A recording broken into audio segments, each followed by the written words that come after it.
सर्व पॅरेंट्सला DYFY उल्हासनगर ठाणे जिल्हा कमिटी युनिट यांच्याकडून सर्व पॅरेंट्सला आमच्याकडून सर्वांकडून लाल सलाम।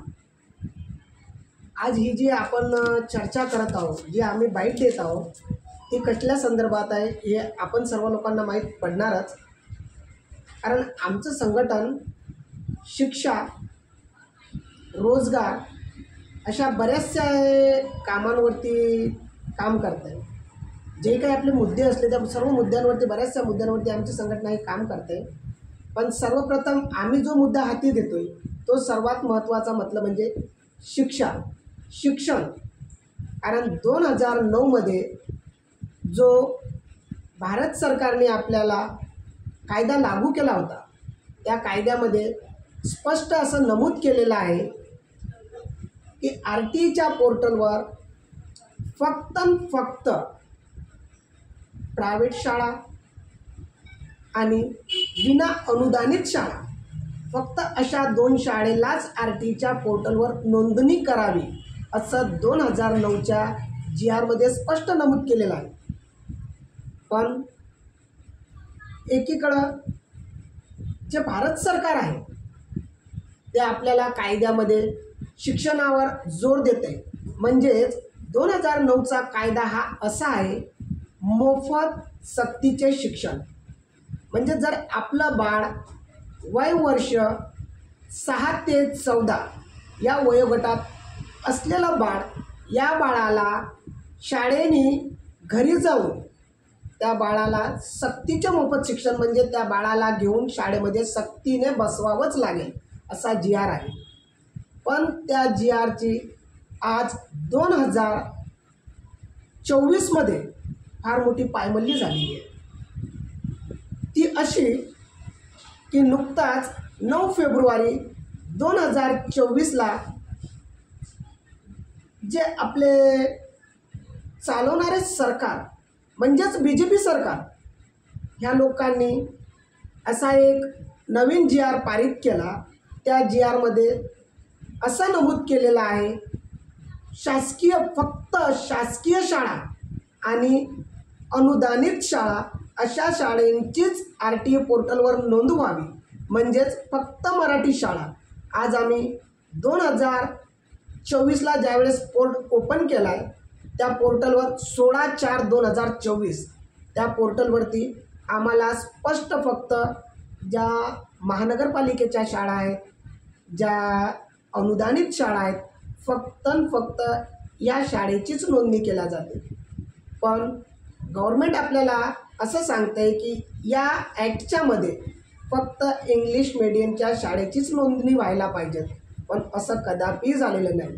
आम्ही 2014 पासून DYFY या संघटनेमध्ये काम करत असून दरवर्षाला बरेचसे फॉर्म भरतो। पण यावर्षीसुद्धा आमच्याकडे जे गेल्या वर्षाला जेवढे फॉर्म आले होते त्यापेक्षाही जास्त फॉर्म या वर्षाला आमच्याकडे आलेले आहेत। पण या वर्षाला जे फॉर्म आले त्या फॉर्म आम्ही भरत असताना पोर्टलवरती आम्हाला फक्त महानगरपालिका, अनुदानित शाळा, फक्त ह्याच शाळा दिसल्या। त्याच्यामुळे पालकवर्गांनी कुठल्याच शाळेची नोंदणी केलेली नाही। म्हणून आज आम्ही DYFY संघटनेच्या माध्यमातून हे सरकारला सांगू इच्छितो की जो 2009चा कायदा पारित केलेला आहे की RTI पोर्टलवर फक्त इंग्लिश मीडियमच्या शाळेचीच नोंदणी व्हायला पाहिजे, त्यावेळेस तळागाळातील गोरगरीब, आर्थिकदृष्ट्या गरीब असलेला, मागास असलेला वर्ग हा उच्च शिक्षणामुळे पुढे जाऊन आपल्या समाजाची तर उन्नती करणारच, तो राष्ट्राची उन्नती करेल। राष्ट्राच्या उन्नतीबरोबरच तो आज आपल्या देशाची उन्नती करेल। म्हणजे गरिबाचा मुलगा हा फार मोठा एक योद्धा होऊ शकेल, एक मोठा सायंटिस्ट होऊ शकेल, एक मोठा डॉक्टर होऊ शकेल।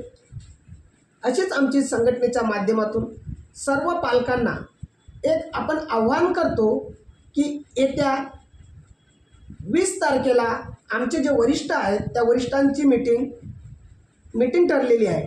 त्या मीटिंगमध्ये काय होतंय ते आमचे वरिष्ठ आपल्याला सांगतीलच। पण त्याआधी मी सर्व पालकवर्गांना आव्हान करतो आणि त्यांना हेच सांगतो की आपल्याला फार मोठ्या आंदोलन छेडल्याशिवाय आपल्याला जमणार नाही. म्हणून सर्व पालकवर्गांनी आंदोलनाची तयारी करा. जोपर्यंत आपण मागत नाही तोपर्यंत आपल्याला भेटणार नाही. आणि आपण भीक मागत नाही, आपण आपला अधिकार, आपला हक्क मागतो जो संविधानाने आपल्याला दिलेला आहे. आणि हा आपला अधिकार, आपला जो हक आहे, हे जे पक्षाचे लोक आहेत तो हक आपल्यापासून, आपल्या मुलांपासून, येणाऱ्या भावी पिढींपासून, तो सर्वांपासून हिरावून घेतलेला आहे. त्यासाठी DYFY संघटना आपल्याला एक आव्हान करते की आपण सर्व मिळून फार एक मोठं आंदोलन लगेच घेणार आहोत. त्या आंदोलनामध्ये सर्व पालकांनी आपल्या मुलांसह त्या आंदोलनात येऊन आपण आपला अधिकार आझाद मैदानला मागू, अशी माझी सर्वांना हाक आहे. इन्क्लाब जिंदाबाद. दरवर्षीप्रमाणे आपल्याकडं बरेचसे फॉर्म हे इथं आपल्या टेबलवरतीच ठेवलेले आहेत. या फॉर्ममध्ये हे बघा फॉर्म,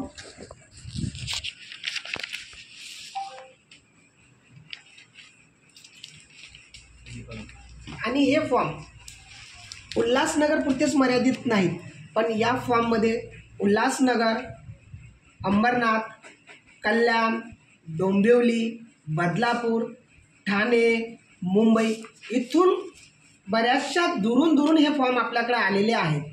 पण ज्यावेळेस आपण पोर्टलवरती, इथं हा पोर्टल आहे, ज्यावेळेस आपण पोर्टलवरती हे फॉर्म भरायला घेतले त्यावेळेस इथे कल्याणचा फॉर्म आहे. हा कल्याणचा फॉर्म असताना यामध्ये हा ठाण्याचा फॉर्म आहे. यामध्ये पूर्ण फक्त ठाण्याच्या मराठी शाळेचेच नाव आहेत, नाही की हे इथे जे ह्या प्रायव्हेट शाळा होत्या इंग्लिश मीडियममधल्या त्या शाळेचं नाव आहे ठाणे पोलीस स्कूल. ही आज या पोर्टलवर नाही. शिव समर्थ इंग्लिश मीडियम स्कूल ही आज या पोर्टलवर नाही.